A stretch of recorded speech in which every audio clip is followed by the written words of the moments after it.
The American Trail. The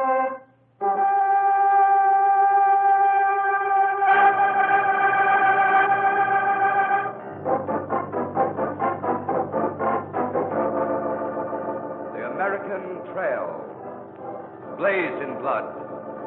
Defended in blood.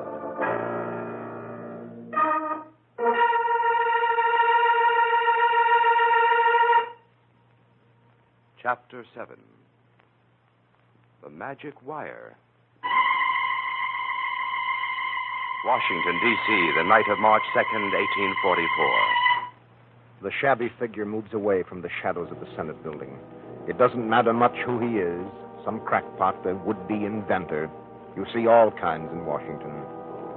Cab? You want a cab, mister? Thank you, no. Oh, what? Well, if it ain't the professor. Well, you're not sociable, Professor. Say, is it right you want the Congress to give you $30,000 to prove your invention works? Don't tell me they're not going to give you the money. Thick-headed oaf. A man to be laughed at. He's a big joke around Washington. Morse. Professor Samuel Finley Breese Morse invented something he calls the telegraph. And nobody seems to care. Senators, congressmen, 12 years of talking to them. They know my telegraph works. They've seen it work from one room to another. Why won't they believe it'll work over a long distance? Why won't they let me have the money to prove it? It's for the country's benefit. Well, if he didn't get the money appropriated tonight, he may as well give up. Congress adjourns tonight. So the man's come home. Or what he's called home for several months. A big, white, colonial-type house. Belongs to a government official who went to school with Morse. Commissioner of Patents, Ellsworth. Morse has been a house guest for several months. The big, square foyer. The winding staircase. Rich carpets. Good paintings. The professor walks upstairs. His room is on the second floor. Well, it's a room. 4 walls. Washstand. Writing desk. Everything in very good taste. Besides, a man has to live somewhere. A cheap lodging house. A park bench. Or the hospitality of a friend. Call it charity. The professor takes off his coat. Sits down on the edge of the bed. 53 years old. And a failure. A lifetime of failure. Yes? It's me, Professor. Oh, just a moment. Let me put a jacket on. Annie Ellsworth. Daughter of the commissioner. Young. Beautiful. Samuel. Sorry I kept you waiting. I waited up. I heard you come in. Did Congress... Oh, Samuel.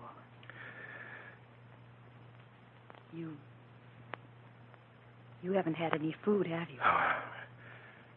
There's a tray of sandwiches in the parlor. You must eat.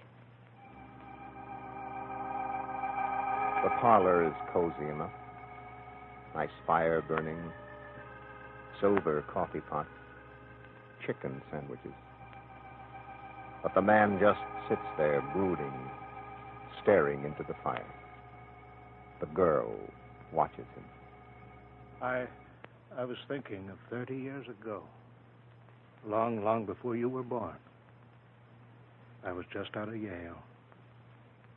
I was going to become immortal as an artist. I went to London to study. I know. I did well. I won a gold medal. I had a future once. What happened to it? The telegraph is your future. It must be. You mustn't give it up. Annie, life is so unreal just now. I've been married. I lost my wife. I have grown-up children. My oldest daughter is your age. Unreal. All of it. Unreal. The girl says goodnight. The man is alone, restless. The long years of work gone for nothing. A dream, an ambition, dissolved into futility. Well, it's no use thinking of sleep. May as well go out into the cold, hostile Washington night, and just walk. It doesn't matter how far. Raining now, cold and raw. The man shivers, but doesn't care. Cobblestone streets. A few years ago, there'd been only muddy lanes. A light in one window of a house. Gone now. Only darkness. Darkness and the icy rain. Something ahead. Pale, misty against the night. Oh, a little white colonial church. The soft gloom. So restful.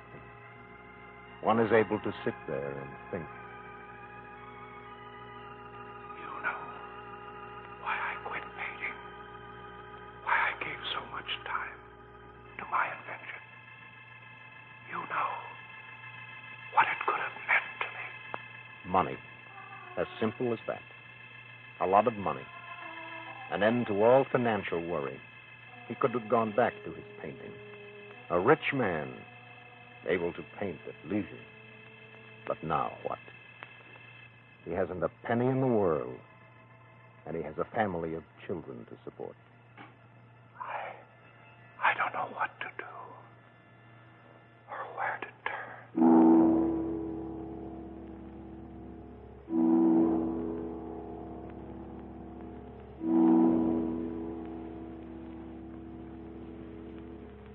He must have dozed off. He's awake now.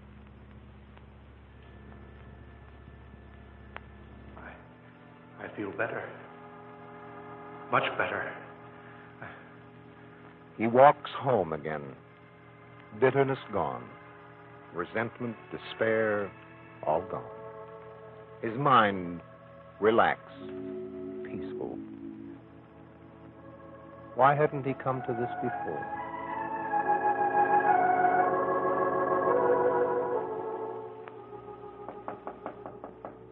Yes? Are you up? Annie, good morning. I begged Father to let me tell you. Tell me. Samuel, you're getting the money. What? The very last thing they did, the last bill they passed before adjourning last night. Samuel, they voted you the money, $30,000, right after you left there. I must let Alfred know. Alfred Vail, former art student at New York University where Professor Morse once taught. Vail, who had encouraged and helped Morse finish the invention. Vail, who must now hasten to Washington. Alfred, we must get to work. A shallow trench to be dug from Washington to Baltimore. A converted plow to dig it. Then the laying of the wire. Testing, testing, testing. As each length of cable is buried in the trench, the signal must be tested. How far does it carry? The signal's not getting through. There's something wrong. Dread of failure. This man who has known little else all his life. Ask Mr. Vail to come here. Stop work. This trench is no good to us. We can't bury the wire. It won't work.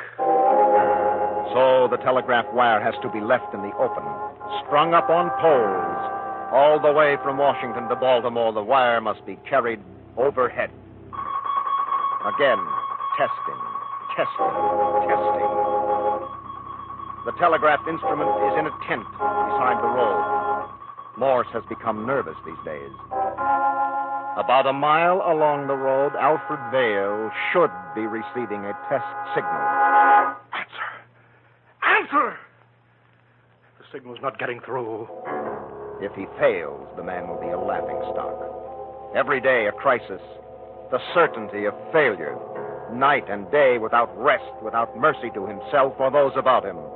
A problem is met, overcome. Another takes its place. mile upon mile of wire, stretching from Washington toward Baltimore.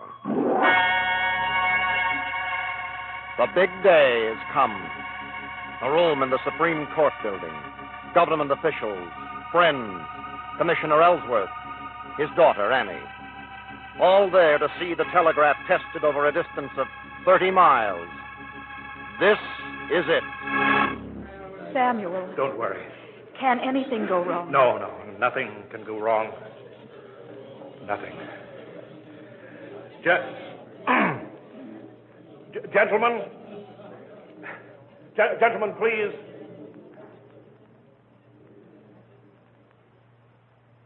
Alfred Vail is in Baltimore, waiting to receive the message I'm going to send him. Having received it, he will send the same message back to this room. Your attention, please. Morse starting to tap out the message. At this very moment, Alfred Vail is receiving the message. In a matter of seconds now, he will send it back to us.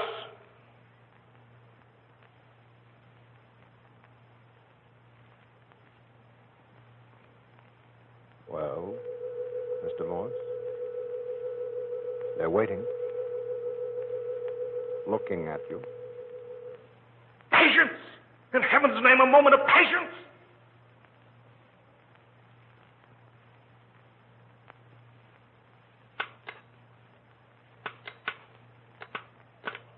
There it is! There it is! Gentlemen, this instrument is now recording in code the message that Alfred Vail is sending from Baltimore. So it's working. Hasn't Morse been saying it does for 12 long years? The government official, familiar with the code, translates the message as it comes in. He seems unable to realize the enormity of the moment. Annie Ellsworth takes the slip of paper from his hand. Here it is. The message. What hath God wrought?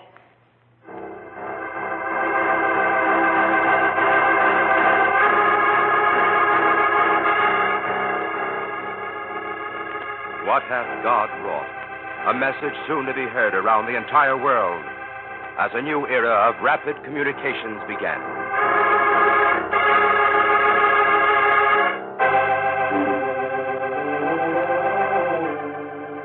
The world grew small, continents a few seconds apart. No longer was it necessary for an urgent message to take uncertain weeks by boat or stagecoach. Men built a telegraph cable across the American continent, across the Atlantic, around the globe. A magic wire that linked the world.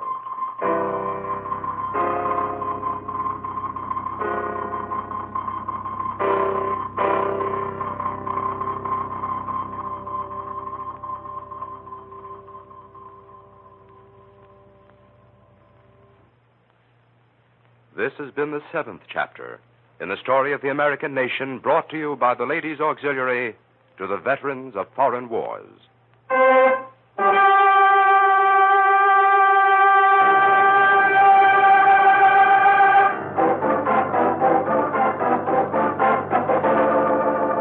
Next week, another story to make you proud of this great country of ours as we follow the American Trail.